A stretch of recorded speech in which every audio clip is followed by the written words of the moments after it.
It's gonna be a good one. It's gonna be a good one.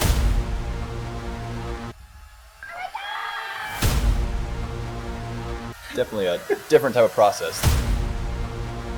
Cut down or freeze up. Being a coach's son. Jackson, of course, ATP, what still is a hit by pitch. Oh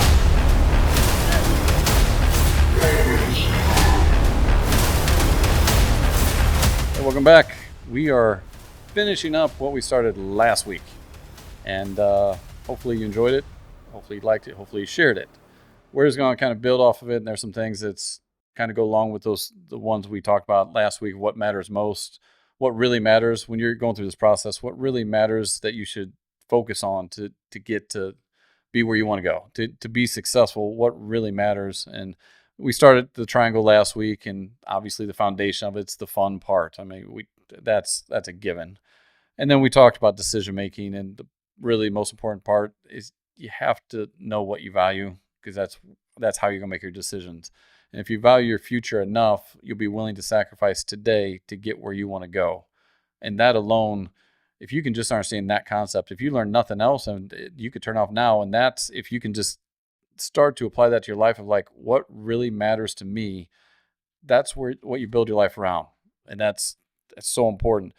And then once you know that's where you want to go, whatever goal you make decisions, I want to pursue this, then you set in place that discipline piece of being able to understand, even when I don't want to work, I need to work so that I can achieve what I want to achieve, or at least know that I tried to achieve it.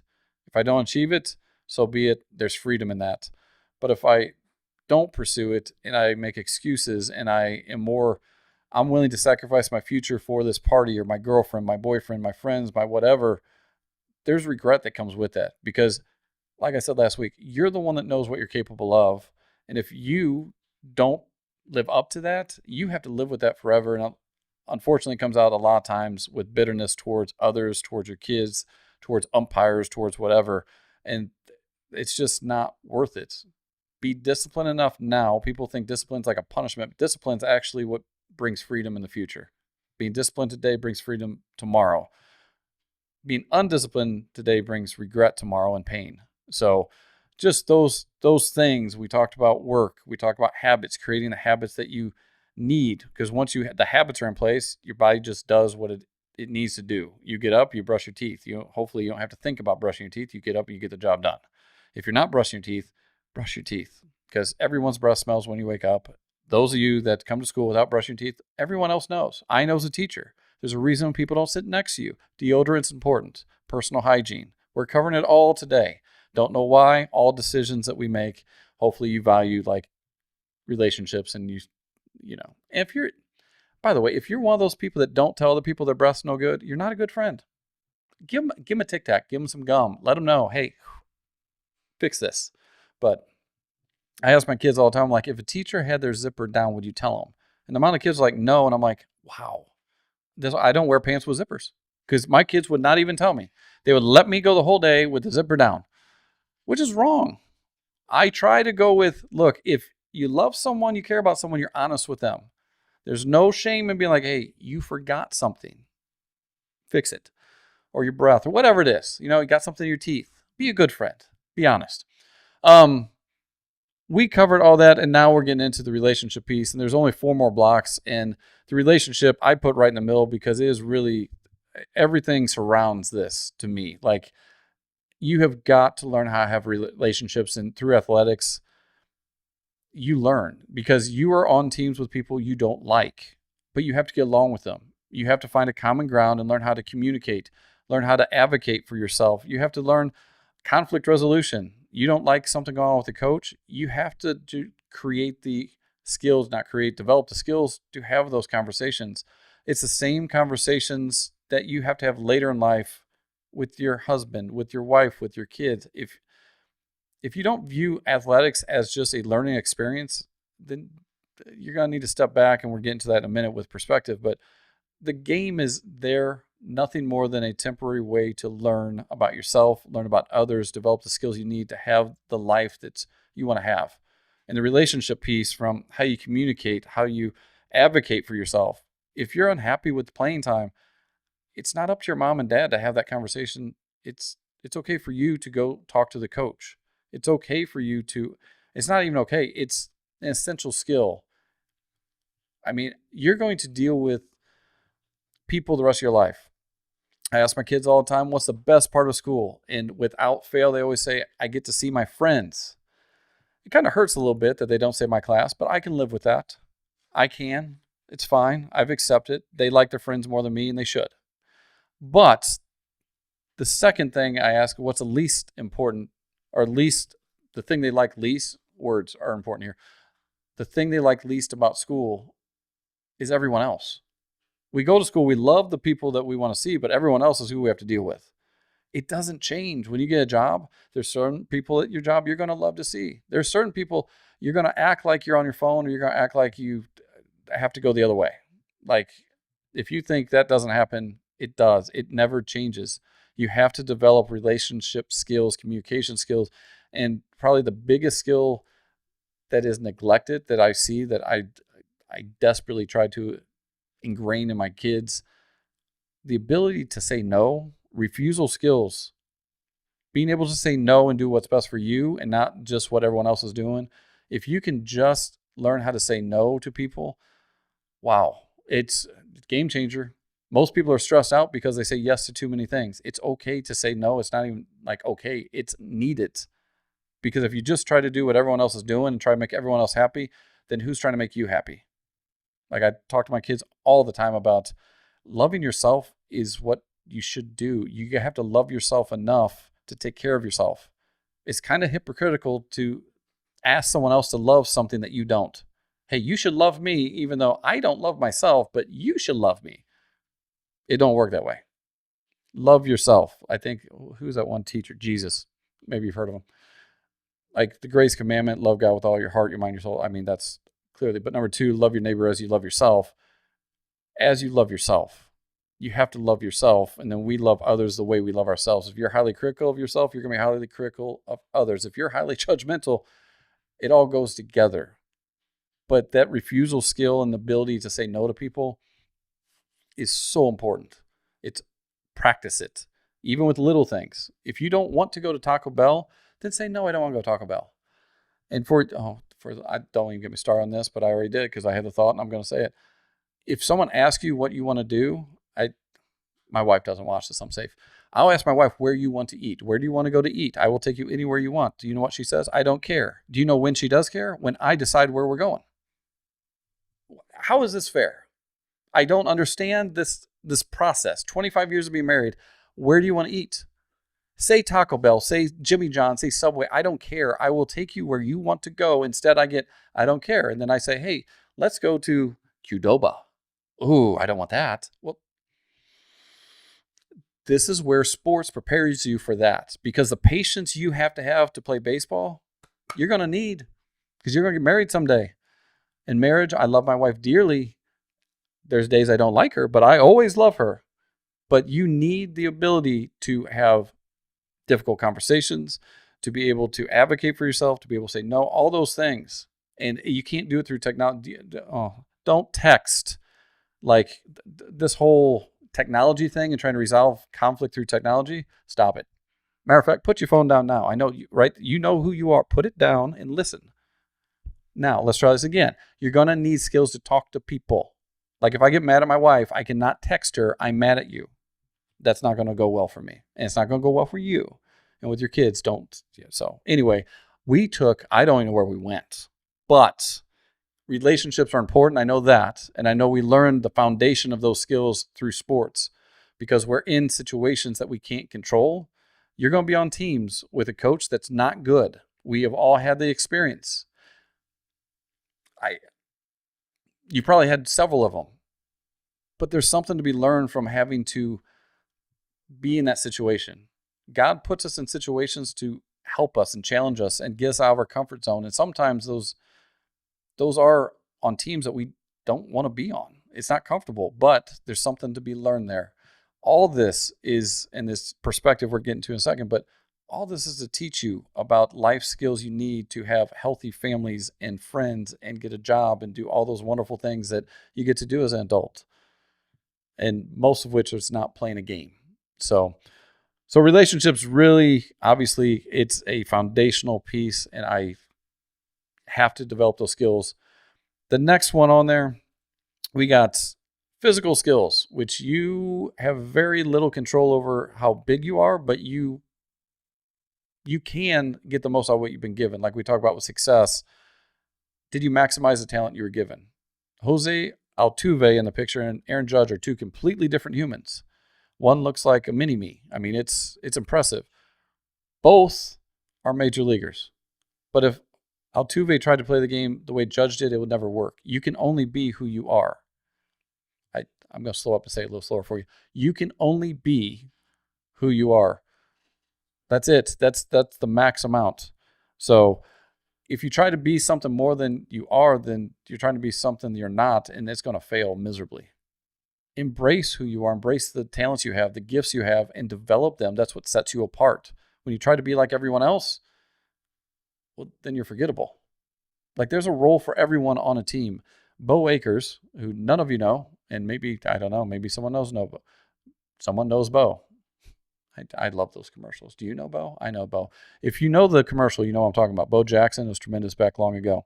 But Bo Akers was not the most talented human that we've ever had try out Francis Howell, but he ended up playing D1 baseball because he was the best bullpen catcher in the history of Francis Howell. And in I think a month, Terry Casper and Tony Perkins coming back on, we're doing the all-time Howell team. That category of all-time greatest bullpen catcher is Bo Akers. By far. He was limited with talent, but he developed the physical skills to maximize what he could do. He was a great teammate. He would go down the bullpen, and he would catch bullpens all game, and then he ended up going to Murray State, being a bullpen catcher. And eventually, he actually got in games, I think, his junior year. So he was a D1 baseball player that I don't think ever started a high school game because he developed the physical skills he was capable of developing. Talent and skills are not the same thing. Some people have more talent, but they don't develop the talent, so what good is that? Get the most out of what you've been given, maximize those gifts. And typically the thing that really separates people is the second to last block, which is the mental part of the game, the mental skills. And you can get away with in high school and especially middle school when you got whoever that hit puberty in 6th grade and is the greatest 6th grade player ever. You can get away with just talent, but as you get older, the talent gap shrinks. There's not one professional baseball player, one D1 baseball player that is not highly talented. They all were the best players on their high school teams.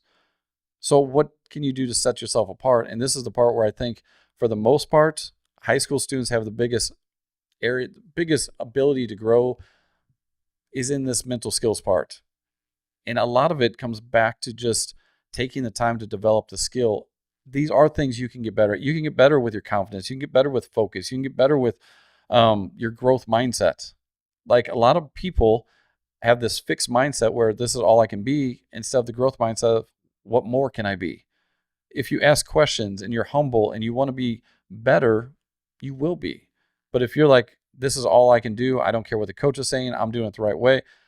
Some coaches are going to teach you the wrong way. I get that.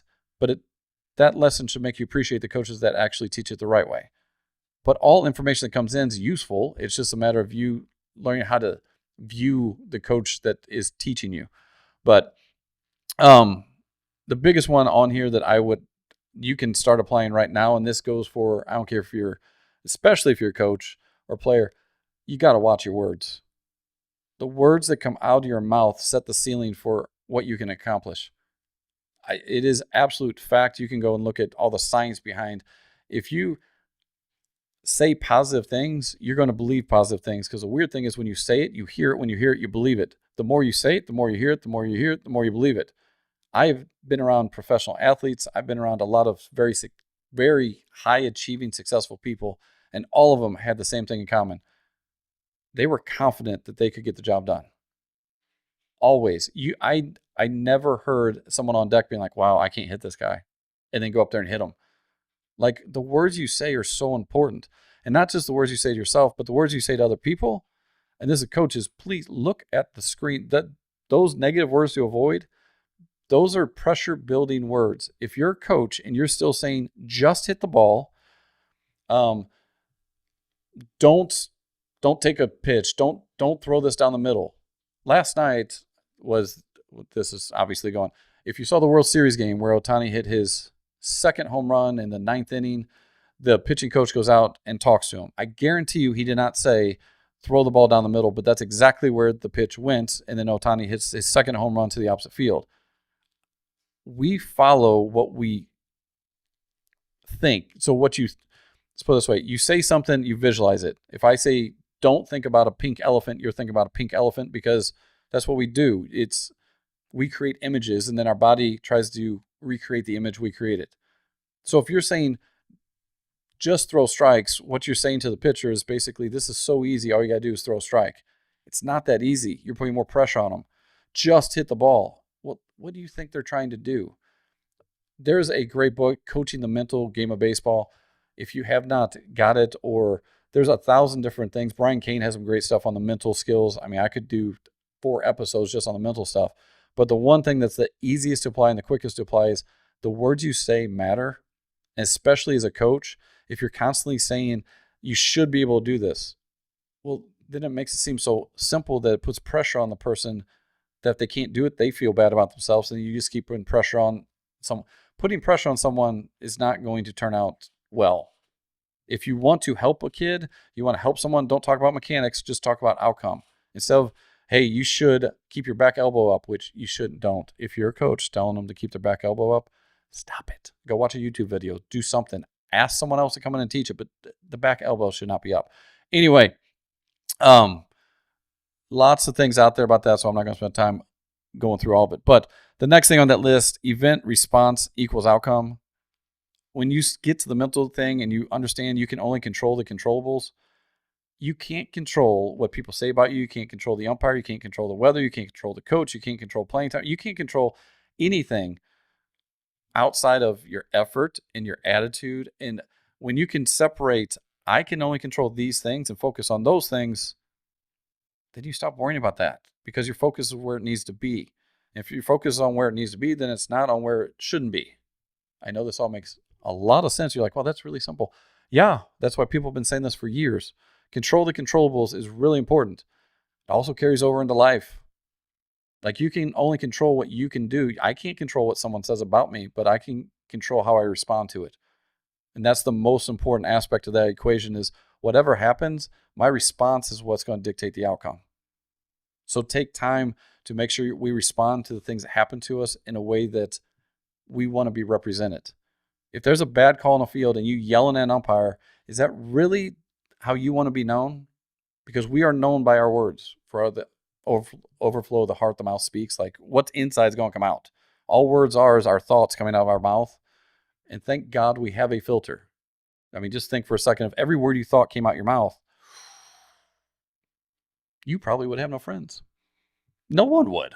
No one would want to be around any other human, because the things that go on in our head, we're actually able to filter out and then say the things that we intentionally mean to say. You can't talk accidentally. I'm not going to accidentally start speaking in German, which means everything you say, you meant to say. So stop saying, oh, I didn't mean to say that. Well, you had the thought, otherwise you couldn't have said it. So take accountability for yourself. Now, the last thing on here is the one that is probably one of the most important ones, and it has a lot to do with how you respond to things. If you can keep in perspective, this is a game. It is for fun. It is a chance to connect with my son. It's a chance to connect with other kids and encourage them. If you can keep those things in perspective and understand there's a difference between my purpose and my goal are two different things. We all want to win. But if you can keep in perspective what your purpose is, it's not winning. John Wooden, we talked about last week, arguably the greatest coach of all time, wasn't concerned about winning. He was concerned about his purpose of developing people to be the best versions of themselves. But you have to constantly be, one, you have to be aware of why you're doing what you're doing. And the second thing, you have to remind yourself and keep in perspective, because what's at the top of that slide, you will see what you want to see. If you think that coach is out to get you, then everything he does that doesn't support you just validates that thought belief, that belief of like, oh, he doesn't like me. Look, he doesn't like me. we see what we want to see. We see what we want to see in our wife. We see what we want to see in our kids. So what are you looking for that you're going to see? It's the same in anything on this planet. The way our body works is a reticular activation system that's in your brain that basically is looking for things to validate your thoughts. And it does a tremendous job. That's why when you buy a red truck, all of a sudden everywhere you go, you see a red truck. Because when you come out of Target and you're looking for your car, you're now aware that you're looking for a red truck.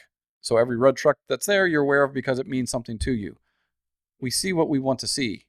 And that's the part of this that you have to know what you're looking for. If you're looking for this to be a game that you can connect with your kid and enjoy, then that's what you're going to see. If you're looking for this coach is out to get me, this team, this umpire, especially with umpires, I'm not saying all umpires are tremendous, but I promise you, most umpires don't wake up in the morning and go, wow, this 3 o'clock game, I'm going to get that coach. That second baseman, I hate him. I have not seen that a lot. I've never been an umpire. I know people that are umpires, and I haven't heard them talk a lot about being vindictive towards coaches. But if you think that umpire's out to get you, then every time there's a call, you're going to be like, look, he's out to get me. So keep in perspective what we're doing. Again, success, keep in perspective. All you're doing, did I get everything out of what I've been given? Because if you do that, I worked as hard as I could work. That's all you can do. You can only be what you are. You can't be more than that, which gets down to the boundaries. If you can keep in perspective this is a game, then what are you willing to sacrifice for the game? Because if we're talking about values and decision making, and we will sacrifice everything else that we don't value at the top of the list, do you really value youth baseball enough to sacrifice tens of thousands of dollars? The amount of weekends and travel that you're going to spend, the stress, is it worth it to you? I don't know. And that's what you have to ask yourself these questions, because the reality is for each person is different. For me, heck no, it wasn't. Like, there's no way. Me having time with my family and making memories in the backyard, in the swimming pool, that was more important to me. That's what I valued. And that's why I set boundaries to make sure, look, my son's only going to play 4 weekends of the summer. If you need him for more than that, this is not a good fit. Move on. Remember, the ability to say no to people, pretty important, because it protects what's important to me. And I can live with, if I can do what's important to me, I'm happy. If I'm happy, my wife's happy, everyone else is happy. It's not my wife's job to make me happy. It's not my kid's job to make me happy. My job.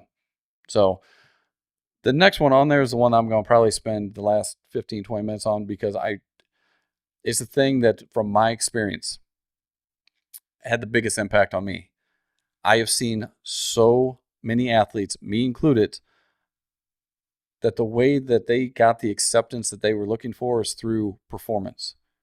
If I perform well, I get the snow cone. If I perform well, my picture's in the paper. If I perform well, my parents treat me better. If I do this, then I get, like, that sort of transactional identity of, like, I'm only enough if I perform as an athlete.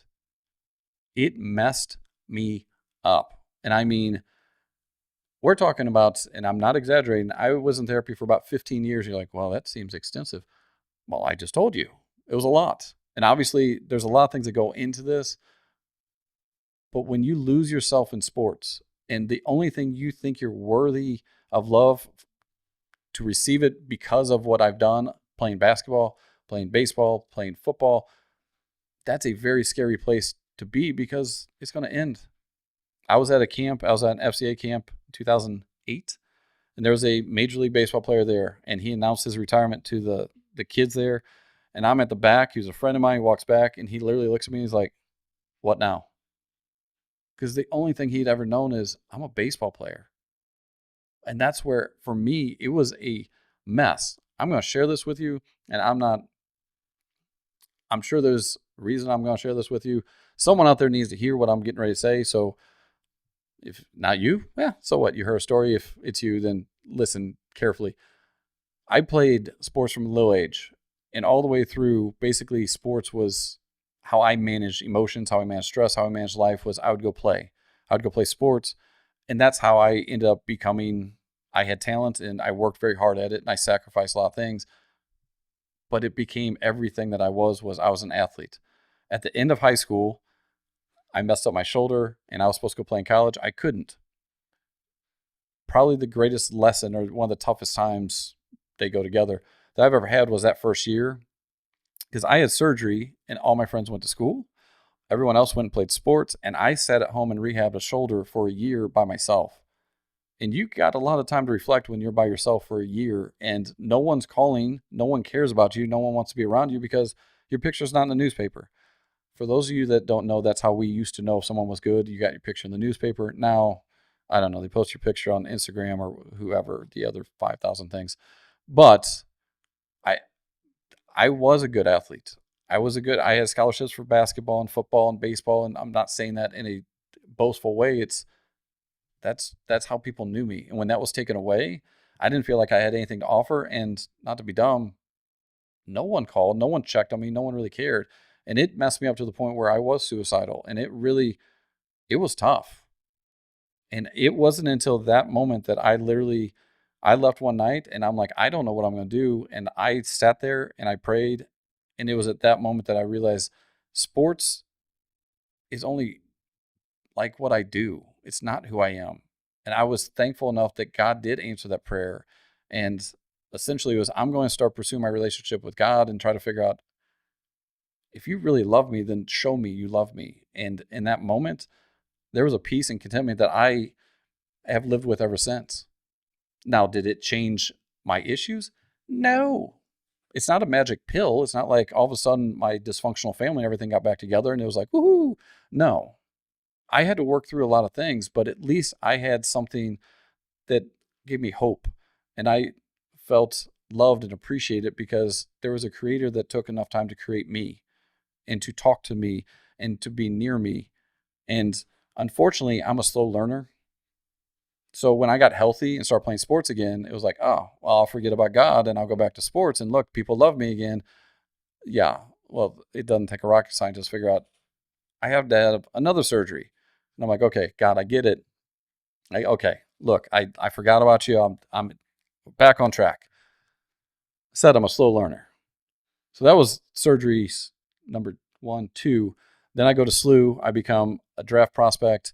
And literally the day that I got hurt was the pinnacle, like the apex of my career was, I was as good as I could be. Like my dreams of playing professional sports were going to come true. And it all ended.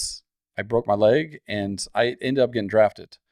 And that was the time that third surgery, I literally stepped back and went, look, I'm not playing games anymore. I'm really going to, I was flying out to Instructional League in 1997. And on the plane, I'm reading my Bible, praying, going, God, if you want me to have a relationship with you, please surround me with the right people. I walk in my hotel room in Scottsdale, Arizona, and Kevin Joseph is on the bed reading his Bible. I don't know the guy, know nothing about him. I'm like, oh, well, this should be good. And it was Kevin Joseph, it was Kevin Tomasini, and Brian Hickerson, those guys that mean nothing to you. Those are the people that changed my life and gave me the foundation for the life I live now. They showed me what a Christian was. They showed me what love was. They showed me what unconditional love was. But it was those relationships that led me to be the person I am today. To me, that's what sports are about. It's the people that you meet. It's the lessons you learn. It's bigger than anything that I could understand. God, what we look at as a field, God looks at as a classroom. He's trying to teach us lessons through this game every chance if you have the right perspective. And if you don't have that perspective, I'm not trying to change it for you. I'm just letting you know this is what I went through. And it's difficult to learn lessons in the way I did. I mean, I've had 28 surgeries. I don't recommend that approach. But the first verse I memorized when I got to Arizona, and Instructional League's at the bottom, is Ecclesiastes 7:14. I know you guys didn't get on here because you were like, hey, let's go to church. Too bad. Where I am, he is, and that's how it rolls. But Ecclesiastes 7:14 is basically, when times are good, be happy. But when times are bad, consider God has made one as well as the other, so no man may know about his future. I learned very quickly, when times are good, celebrate them, enjoy them. When you sign to play in college, celebrate it, enjoy it. Those are wonderful moments. When you win a tournament, get a snow cone. Get 2 snow cones. Celebrate it. That's why you're doing it. Don't be mad because you were 0 for 4. Well, celebrate the fact you're out with your friends playing a game and eating snow cones or ice cream, hot dogs, whatever. Because the reality is in life, you're going to have bad days. And when the bad days happen, we don't know how that bad day is going to direct our future, but God does. When I ran into that fence and into my career, it basically, that injury led me to meet the people that I met, which then eventually led me to meet my wife. Like, I had no idea that if I was still playing baseball, I wouldn't have my son, my daughter, my wife, my life. So when you're going through those tough times, instead of avoiding dealing with them, run straight into the darkness. Don't avoid them, and understand the darkness is there to change us, to mold us, to help us grow. It's not there to scare us and help us, or scare us and us avoid dealing with it. It's the tough times that make us better. It's the tough times that push us to become something that we're not. We're in a constant process of learning. The game of baseball is nothing more than a way to learn the lessons that you need to learn to become the man you need to become. And if your perspective is not that, then step back and really ask yourself, what is baseball to me? Why am I playing this game? Because if it's just to get acceptance and love, what's going to happen when all the fans are gone, the field's gone, and everything goes away? And I'm telling you now, I talk to athletes every day, and I can't tell you how many of them are completely lost because by the time they get to high school, they have start specializing in sports from age of 5 or 6. Like, oh, you're going to be great at soccer. You're going to be volleyball, softball, whatever. That's their identity. Everyone knows them as the volleyball player, the softball player, and then they get to high school. By the senior year, they're burnt out, and they're lost. As a parent, make sure that sports does not become their identity. As a parent, understand it shouldn't be your identity. You should not be, baseball is life to me. I'm willing to sacrifice everything for this game. It's just part of your life that we can enjoy. That's it. Learn lessons from and enjoy. I think I've said it about 50 times on Baseball 101. It's a game to have fun and develop. And hopefully something I said triggers some thought in there. All I can do is hopefully get you to think just for just a second. And hopefully that thought leads to some reflection. Take the time to get to know yourself, what's important to you, so you can make your decisions based on those things and not what other people are telling you. Because just because the club is telling you Jimmy's going to fall behind if he doesn't do fall ball, what if it's not that important to you? Jimmy's not going to fall behind. I promise you, if Jimmy's good enough, Jimmy's going to play D1 or Jimmy's going to get drafted.